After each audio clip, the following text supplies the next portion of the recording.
70.2 aplikasi pengatur caraan linear. Jadi kita dah masuk bahagian 7.2.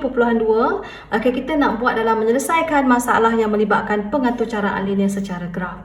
Jadi di sini kalau murid-murid rujuk buku teks kita, di sini adalah perjalanan bagaimana kita menyelesaikan masalah yang melibatkan pengatur caraan linear.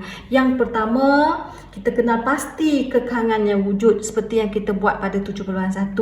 Okey, yang kedua, tentukan fungsi objektif. Okey, yang ketiga, kita tentukan nilai bagi semua pemboleh ubah keputusan yang memuaskan setiap kekangan. Yang keempat, nilaikan. Nilai yang memuaskan kekangan dikenali sebagai nilai tersaur. Manakala nilai yang tidak memuaskan kekangan dikenali sebagai nilai tidak tersaur. Jadi kat sini kita tengok macam mana kita menyelesaikan. Dan terakhir sekali, jika masalah tersebut mempunyai penyelesaian, semua kekangan akan membentuk satu rantau sepunya yang dinamakan sebagai rantau tersaur. Jadi penyelesaian dalam rantau tersebut pula dikenali sebagai penyelesaian tersaur. Inilah tadi yang kita buat 7.1 sebelum ni. Ini bahagian yang tersaur. Kalau ada kawasan lorekan yang tersimpan ataupun berada dalam dia bentuk yang macam ni, dia diapit lah oleh semua garis lurus. Jadi kita adalah penyelesaian yang tersaur. Jadi jom kita tengok contoh soalan. Okey murid-murid, kita tengok contoh yang pertama. Okey, kita nak menyelesaikan masalah yang melibatkan pengatur caraan linear. Jom kita baca dulu. Seorang peniaga ingin menghasilkan X jambak bunga ros dan Y jambak bunga anggrek. Okey, jadi masa yang diambil olehnya untuk menghasilkan sejambak bunga ros dan bunga anggrek masing-masing ialah 20 minit dan 30 minit. Okey, jadi kat sini ada X jambak bunga ros, Y jambak bunga anggrek, di mana masing-masing mengambil masa 20 minit dan 30 minit untuk membuat sejambak bunga. Okey, proses menghasilkan kedua-dua jambak bunga tersebut mestilah berdasarkan kekangan. Jadi kita ada dua kekangan. Bilangan jambak bunga anggrek mestilah tidak melebihi daripada 2 kali ganda jambak bunga ros. Tidak melebihi 2 kali ganda. Okey, begitu. Jadi yang kedua, bilangan jambak bunga anggrek mestilah sekurang-kurangnya 1/4 daripada bilangan jambak bunga ros. Jadi daripada sini, yang pertama tulis model matematik. Okey, tapi sebelum tu cikgu suka dulu buat table lah. Buat table. Okey, dekat sini kita ada apa tadi? Kita ada ros, kita ada anggrek. Okey, ros tadi X, ni adalah Y. Okey, jadi apa lagi maklumat? Oh, masa yang diambil untuk X adalah 20 minit, anggrek 30 minit.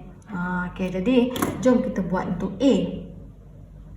Tulis model matematik. Dia kata bilangan jambak anggrek, anggrek mana? Anggrek, Y, mesti tidak melebihi daripada jambangan jambak ros. Sini X.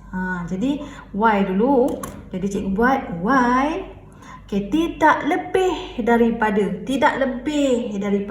Ingat clue kita, tidak lebih, tak boleh lebih tapi boleh sama. Dia tak boleh lebih tapi boleh sama. 2 kali ganda bunga ros. 2 kali ganda bunga ros. Macam tu. Jadi kita berjaya mendapat kekangan yang pertama. Okey, ini kekangan yang pertama. Okey, kita keluarkan dulu kekangan yang kedua pula.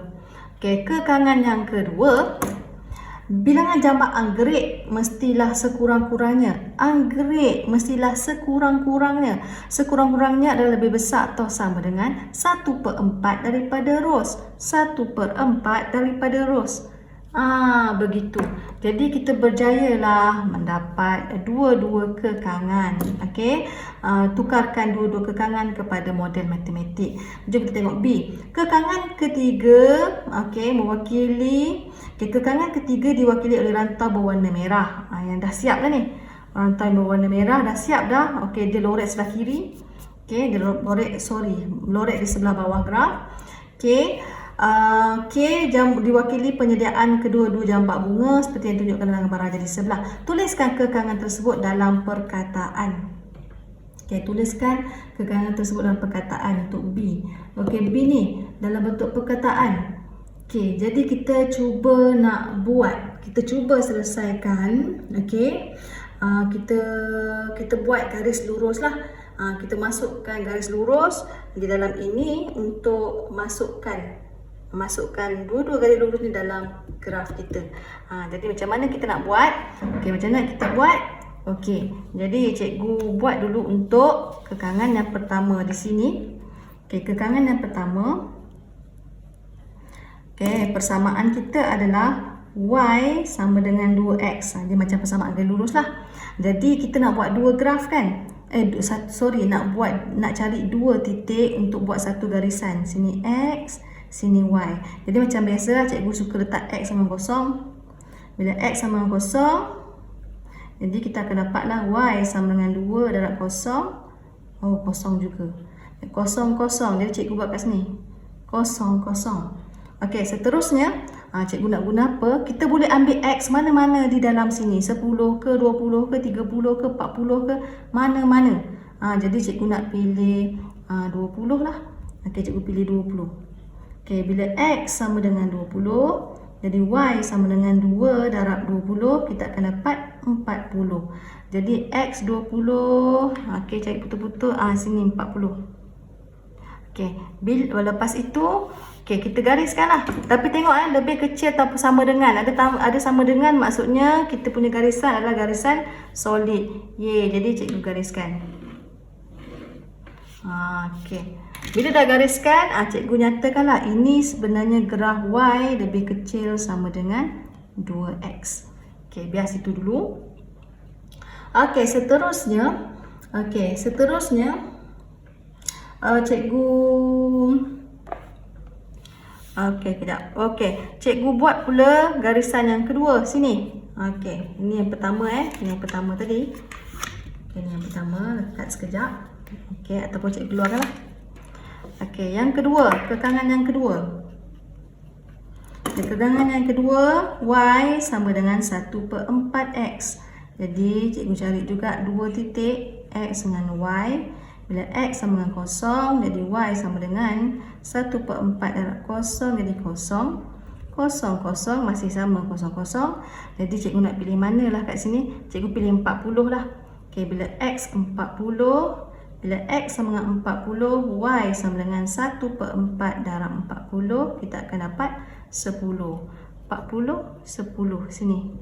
Okey, jadi cikgu garis dulu.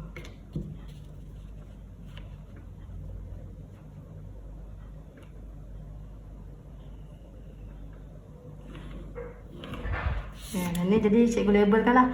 Ini adalah graf Y lebih besar sama dengan 1/4X. Begitu.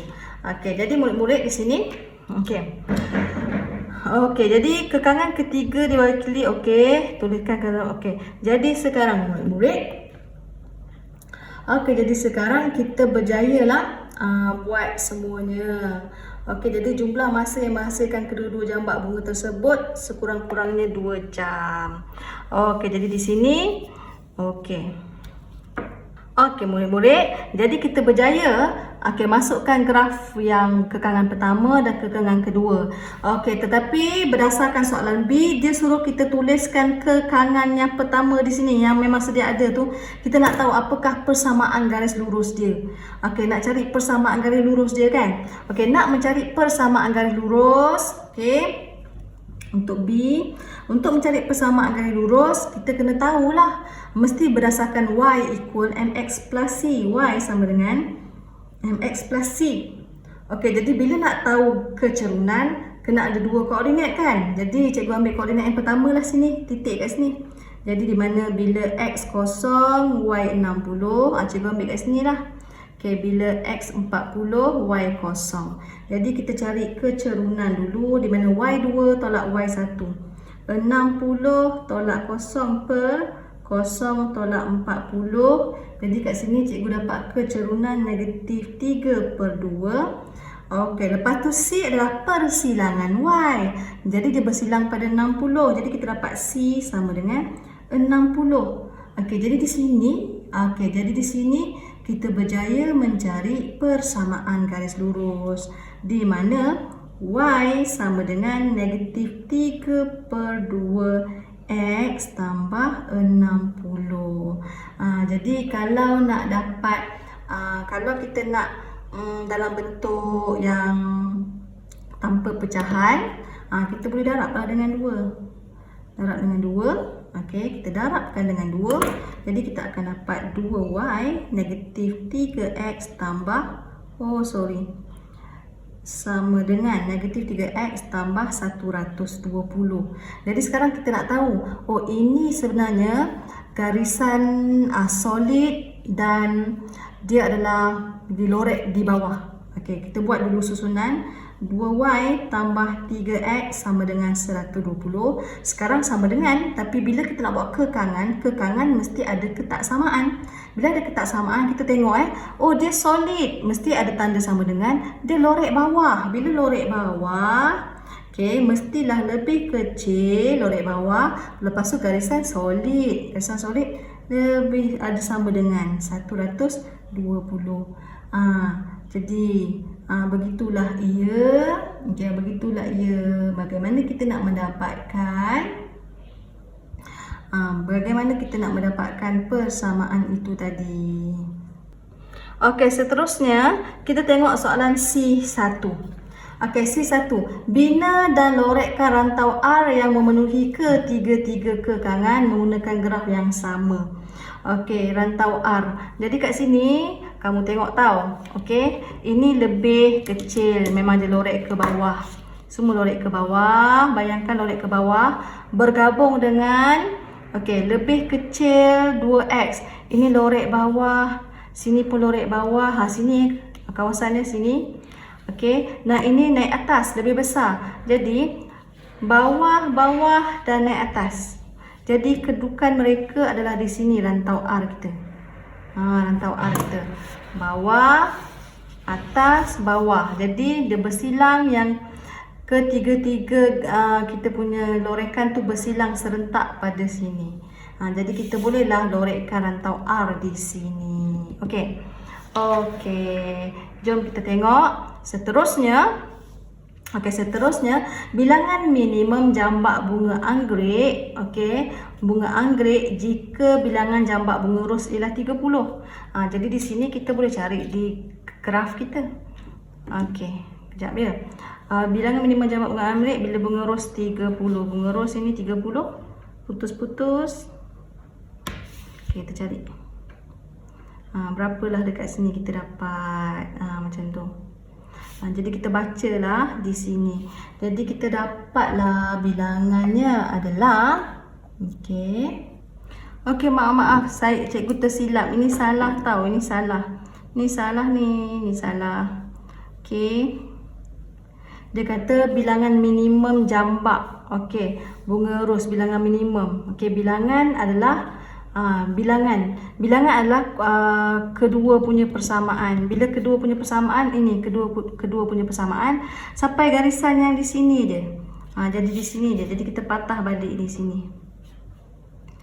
Kita cari sampai sini. Jadi kita akan dapat untuk C2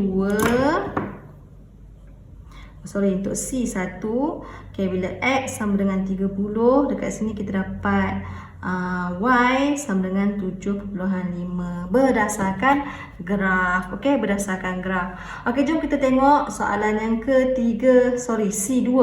Jumlah keuntungan maksimum peniaga tersebut.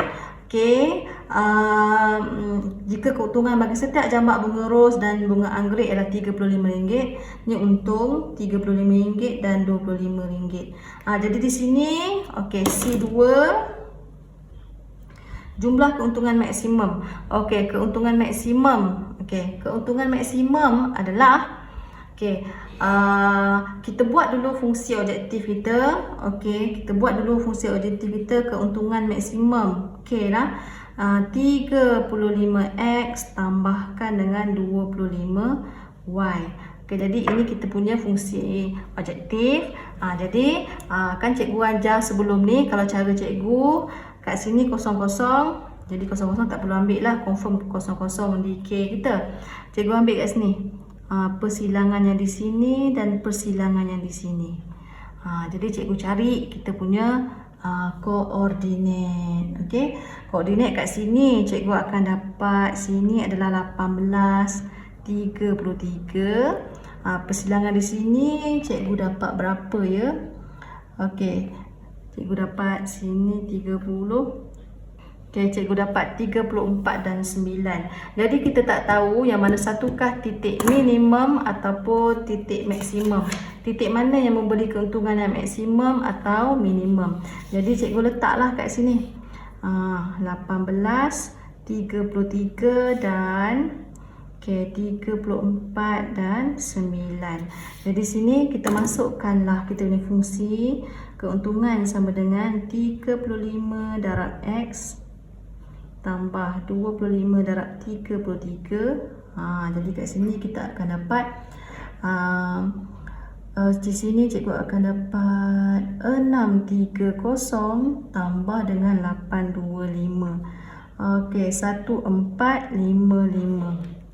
Okey, jadi cikgu bawa yang kedua pula. Ini yang pertama. Okey, sini pula. Okey, K sama dengan 35 kali 34 tambah dengan 25 kali 9. Kita akan dapat berapa di sini? 1415. Jadi di sini maka kita tahulah keuntungan maksimum. Okey, jadi di sini kita dapat buatlah keuntungan maksimum. Keuntungan maksimum adalah RM 1455. Macam itu. Okey. Okey, murid-murid, kita masuk contoh yang kedua ataupun contoh yang terakhir dalam 7.2 aplikasi pengatur caraan linear. Okey, jom kita baca soalan. Sebuah sekolah ingin membeli dua jenis meja, iaitu meja P dan meja Q untuk diletakkan di dalam makmal komputer. Harga bagi sebuah meja P dan Q masing-masing ialah RM200 dan RM100. Luas permukaan P ialah 1 meter square manakala meja Q adalah 2 meter square. Sekolah tersebut membeli X meja P dan Y buah meja Q. Pembelian meja berdasarkan kekangan berikut. Jumlah luas permukaan meja adalah tidak kurang daripada 30 meter kuasa 2. Yang kedua, jumlah wang yang diperuntukkan ialah RM6,000. Dan yang ketiga, bilangan meja Q selebih-lebihnya adalah 2 kali bilangan meja P. Okey, begitu. Jadi yang pertama. Okey, murid-murid. Jadi di sini kalau cikgu suka keluarkan dulu maklumat. Okey. Okey, kita ada meja P dan meja Q. Okey. Meja P dan meja Q, apa yang kita boleh keluarkan di mana? Okey, P adalah X, Q adalah Y. Okey, seterusnya harga. Okey, ini harga. Harga P adalah 200, Q adalah RM100. Lepas tu luas. Okey, luas P adalah 1 meter square, Q adalah 2 meter square. Okey, jadi daripada sini senang sikit kita nak keluarkan kita punya kekangan. Okey, jadi kekangan yang pertama. Okey, kekangan yang pertama, jumlah luas meja adalah tidak kurang daripada 30. Jumlah luas meja tidak kurang. Tidak kurang, sama boleh tapi tak boleh kurang. Okey, jadi kalau tidak kurang bermaksud macam ni. Tidak kurang 30. Okey, lepas tu jumlah luas meja. Okey, berapa bilangan meja darab luas dia? X darab 1 dapat X. Kita tambahkan dengan 2 darab Y dapat 2Y. Jadi kita selesai bahagian luas. Okey, kita tengok persamaan yang kedua. Okey, jumlah wang yang dibutuhkan adalah RM6,000. Okey, RM6,000. Jadi murid-murid, cikgu letak dulu RM6,000 kat sini. Okey, kita jumlah harga, okey, yang kita nak beli meja tu mestilah tak boleh lebih RM6,000 tapi boleh sama. Macam tu. Jadi kita X anggapkan bilangan untuk P, darablah harga dia. Jadi 200X tambah dengan Y pula 100Y. Jadi dia boleh sama tapi tak boleh lebih lah. Kalau terlebih daripada RM6,000 tak cukup duit kan. Jadi lebih kecil sama dengan. Ini adalah kekangan yang ketiga. Jadi murid-murid, kalau dapat kekangan ni, kita boleh kecilkan tau. Kita boleh kecilkan. Kat sini ada 200, 100 dengan 6000. Kita boleh bahagi 100. Bahagi 100, kita akan dapat 2x tambah y lebih kecil daripada 60. Lebih kecil. Jadi senang sikit lah kita nak buat graf nanti. Okey. Jadi kekangan yang ketiga. Okey, kekangan yang ketiga, bilangan meja Q selebih-lebihnya. Okey, 2 kali ganda bilangan meja P. Q adalah Y, selebih-lebihnya adalah 2 kali ganda P, 2X. Ingat, selebih-lebihnya. Selebih-lebihnya at least. Okey, selebih-lebihnya, at most. Paling banyak tapi tak boleh kurang. Jadi, selebih-lebihnya begini tanda kita. Jadi sebab tu pentingnya kita tahu, ingat clue. Jadi inilah ketiga-tiga ketaksamaan kita. Okey, lepas itu, kita dah berjaya. Selain daripada X lebih besar dari kosong, Y lebih besar dari kosong, tuliskan 3 ketaksamaan linear yang memenuhi semua kawasan, semua kekangan. Jadi murid-murid, apabila kamu dapat soalan yang bentuk macam ni, X lebih besar daripada kosong, Y lebih besar sama kosong, berarti graf kita nanti hanya pada kuadran yang pertama sahaja. Okey, di sini sahaja kita punya graf. Okey, jadi tak perlulah buat kuadran kedua, ketiga, keempat, tak perlu. Okey, jadi baca betul-betul B dengan menggunakan skala 2 cm kepada 10 buah meja pada paksi X dan paksi Y. Bina dan lorekkan rantau R yang memuaskan semua kekangan di atas. Macam itu. Jadi macam biasalah, kita carilah setiap satu ni punya persamaan garis lurus. Kita cari dia punya kotak, buat kotak, cari dia punya titik koordinat dan garis. Okey, jadi dekat sini cikgu terus tunjuk macam mana hasil graf. Okey, hasil graf kita di sini.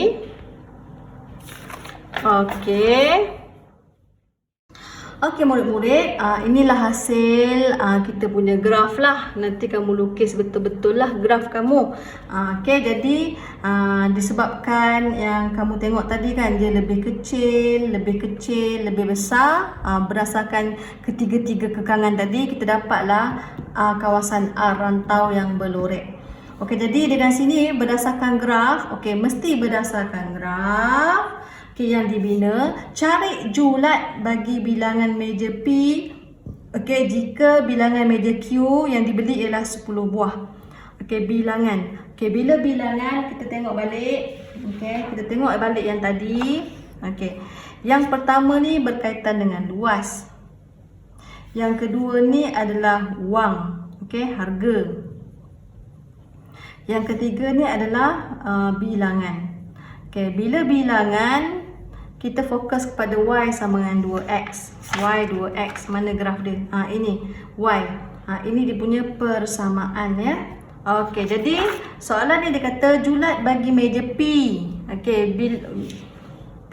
Kalau keliru cikgu letak X ni adalah P, Y ni adalah Q. Julat bagi bilangan meja P jika bilangan Q tidak yang dibeli ialah 10 buah. Jadi cikgu teruslah pergi dekat Q. Kita nak beli 10 buah kat sini. Garisannya mesti stop di sini ya. Jadi cikgu pergi dekat garisan ni putus-putus. Jadi jatuh ke sini. Jadi bilangan sini sampai kat sini ada berapa? 1 2 3 4 5. Sini 5. Jadi sini 5. Tetapi jawapan kita bukan berdasarkan 5 ni.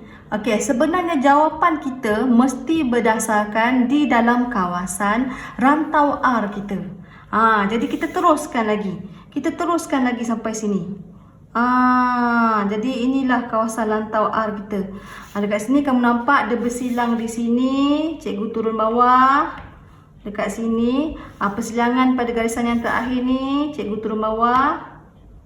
Sampai di sini. Ingat semua jawapan mesti berdasarkan dalam rantau. Jangan kamu cari 10, sini dapat 5. Itu salah. Jawapan mesti dalam rantau. Okey, jadi julat meja P adalah di antara 0 hingga sini 25. Jadi cikgu dapatlah jawab. Okey, daripada 0.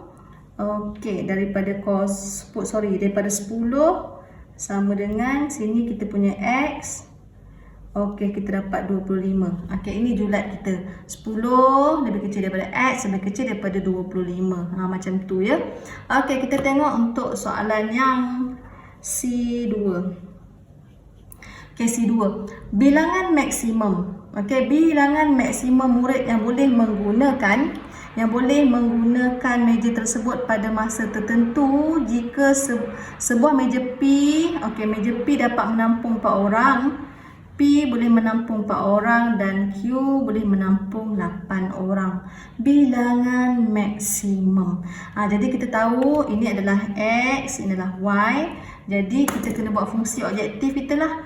Okey, di mana K sama dengan 4X tambah 8Y. Okey, jadi ini adalah fungsi objektif kita. Jadi macam mana kita nak tahu minimum atau maksimum? Okey, cikgu carilah titik persilangan di sini. Di sini cikgu dapat, kejap ya. Di sini cikgu dapat 15, 30. Koordinat kat sini cikgu dapat 30, 0. Koordinat di sini cikgu dapat kat sini 6, 12. Okey, 6, 12. 6 dengan 12. Okey. Jadi cikgu keluarkanlah 15 dengan 30. 6, 12 dan 30, 0. Jadi cikgu masukkanlah K sama dengan 4X. Okey, tambah dengan 8 darab dengan 30. Kita masukkan. Jadi kat sini kita akan dapat 60 tambah 240, kita akan dapat. Okey, seterusnya cikgu masukkan sini pula, di mana 4 darab 6 tambah 8 darab 12, 24 tambah 96, 120. Okey, lepas itu K sama dengan 4 darab 30 tambah 8 darab 0, 120. Okey, jadi di sini kita tengok mana yang paling banyak. Oh, yang paling banyak adalah di sini 300 sebab dia nak maksimum. Okey, jadi kita dapatlah bilangan maksimum. Okey, bilangan maksimum adalah 300. Ye, percaya.